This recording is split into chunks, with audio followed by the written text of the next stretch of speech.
Hello বন্ধুরা, আশা করি সকালে ভালো আছেন।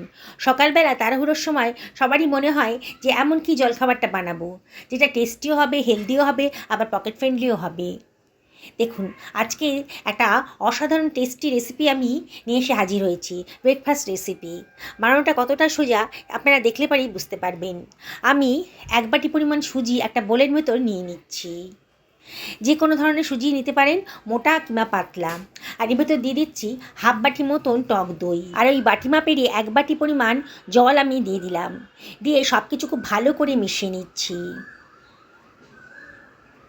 এবারে ওর ভেতর দিয়ে দিচ্ছি হাফ টেবিল চামচ লবণ। লবণটা দিয়েও খুব ভালো করে মিশিয়ে নিলাম। এবার এটাকে আমি ঢাকা দিয়ে রেস্টে রেখে দেবো। হাতে সময় থাকলে আধ ঘন্টা রাখবেন, আর নাহলে 10 মিনিট রাখলেই হবে। দুখানা ক্যাপসিকাম নিয়ে নিয়েছি, মাঝারি সাইজের ক্যাপসিকাম। ক্যাপসিকামটাকেও আমি কেটে নিচ্ছি। লম্বা লম্বা করে ক্যাপসিকামটাকে কেটে নিলাম। কাটা হয়ে গেছে, সরিয়ে রাখলাম। দুখানা মাঝারি সাইজের পেঁয়াজ নিয়ে নিয়েছি। পেঁয়াজটাকেও আমি কুচি কুচি করে কেটে নেব। কাটা হয়ে গেছে, সরিয়ে রাখলাম। দুখানা মাঝারি সাইজের টমেটো নিয়ে নিয়েছি। টমেটোটাকেও আমি কেটে নিচ্ছি। কুচি কুচি করে কেটে রাখলাম।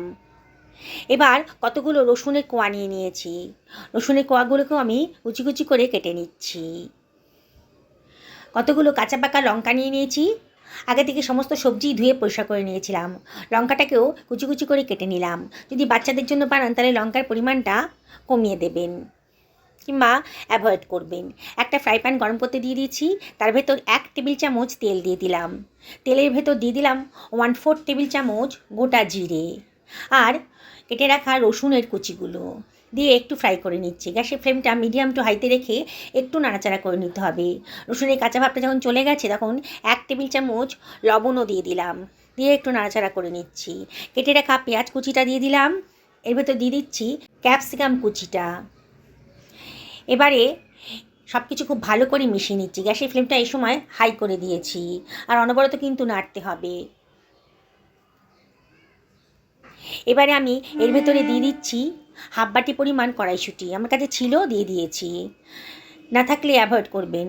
এবার কেটে রাখা লঙ্কা কুচিটাও দিয়ে দিলাম, টমেটো কুচিটাও দিয়ে দিলাম। দিয়ে সব কিছু খুব ভালো করে মিশিয়ে নিচ্ছি। পেঁয়াজের গা থেকে কিন্তু জল বেরোতে শুরু করেছে। এবার এর ভেতর 1/4 টেবিল চামচ হলুদের গুঁড়ো আর 1/4 টেবিল চামচ কাশ্মীরি লঙ্কার গুঁড়ো দিলাম। দিয়ে সব কিছু খুব ভালো করে মিশিয়ে নিচ্ছি। হাই ফ্লেমেই রেখেছি। এবার এর ভেতরে দিয়ে দিচ্ছি 1 টেবিল চামচ বেসন। বেসনটা বাইন্ডিংসের কাজ করবে। যে জলো জলো ভাবটা আছে সবজির মধ্যে সেটা কমে যাবে, একটু ড্রাই মতো হয়ে যাবে। দেখুন, অনবরত কিন্তু নাড়তে হবে। হয়ে গেছে। এবার এটাকে আমি ঠান্ডা করতে দিয়েছি। আমি সুজিটা ভিজিয়ে রেখেছিলাম, প্রায় 10 মিনিট মতো হয়ে গেছে। দেখুন, সুজিটা কিন্তু অনেকটাই ফুলে গেছে। এবার এর ভেতরে আমি দিয়ে দিচ্ছি 1 টেবিল চামচ গোলমরিচের গুঁড়ো, খুব টেস্টি হবে।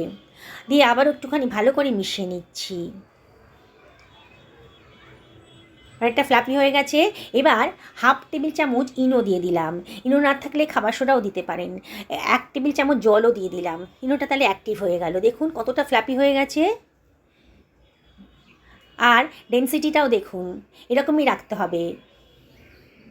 একটা ছোট কড়াই, লোহার কড়াই, এটা আমি গরম করতে বসিয়ে দিয়েছি। আপনাদের কাছে এরকম কড়াই যদি না থাকে তাহলে তড়কা প্যানেও করতে পারেন। হাফ টেবিল চামচ তেল গরম করে নিলাম। তার ভেতর দিয়ে দিচ্ছি সামান্য একটুখানি সর্ষে দানা। সুজির ব্যাটার থেকে 1 হাতা মতো ব্যাটার নিয়ে আমি কড়াইতে দিয়ে দিলাম। দিয়ে সবজি থেকে 2 টেবিল চামচ মতো সবজি আমি এরপরে দিয়ে দিচ্ছি। গ্যাসের ফ্লেমটা এই সময় লোতে করে দিয়েছি। আবারও সুজির ব্যাটার থেকে 1 হাতা পরিমাণ ব্যাটার আমি সবজির ওপরে দিয়ে দিচ্ছি। দেখুন কীভাবে বানাচ্ছি। বানানোটা একেবারেই সোজা। যে একবার দেখবে না সেই কিন্তু অনায়াসেই বানিয়ে ফেলতে পারবেন। পুরো সবজিটাকে আমি সুজির ব্যাটার দিয়ে কভার করে দিলাম।